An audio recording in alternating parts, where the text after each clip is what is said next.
చిర్యాల జిల్లా చెన్నూరు మున్సిపాలిటీ పరిధిలోని బీఆర్ఎస్ నాయకుడు మల్లేశం గౌడ్ ఇంట్లో ఎన్నికల అధికారులు పోలీసులు సోదాలు నిర్వహించారు. ఈ తనిఖీల సమయంలో అక్కడే ఉన్న మాజీ ఎమ్మెల్యే బల్క సుమన్ అధికారుల తీరుపై తీవ్రంగా మండిపడ్డారు.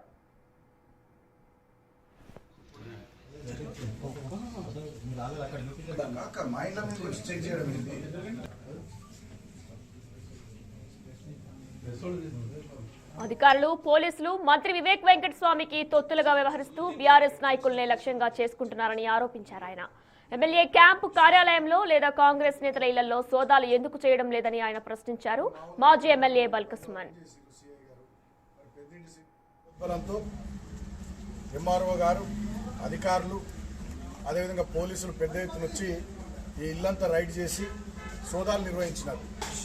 ఎందుకు సోదాలు నిర్వహించినారు, ఎందుకు రైడ్ చేసినారు, మరి ఏం దొరికిందంటే ఏం లేదు.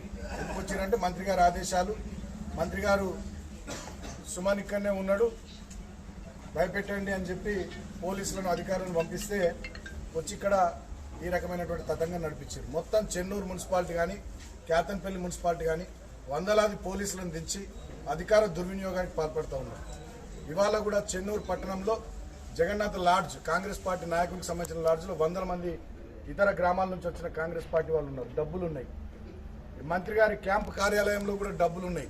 అక్కడి నుంచే మంత్రి పిఏ రమణారావు డబ్బులు పంచుతూ ఉన్నాడు. రాయల్ స్టాక్ ఫుల్ బాటిల్లు కాటన్లు పంపిస్తూ ఉన్నాడు. అవి అధికారులకు కనబడతలేవు. ఎన్నిసార్లు కంప్లైంట్లు ఇచ్చినా, ఎన్నిసార్లు మా వాళ్ళు విజ్ఞప్తులు చేసినా అధికారులు వాళ్ళని పట్టించుకుంటలేరు.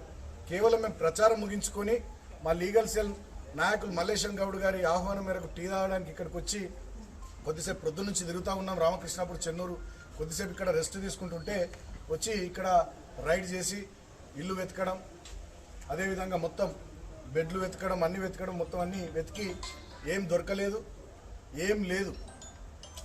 ఏదో భయభ్రాంతులకు గురి చేయాలి, ఇబ్బందులు పెట్టాలి అనేటటువంటి ఆలోచనతో నడిపించిన తతంగం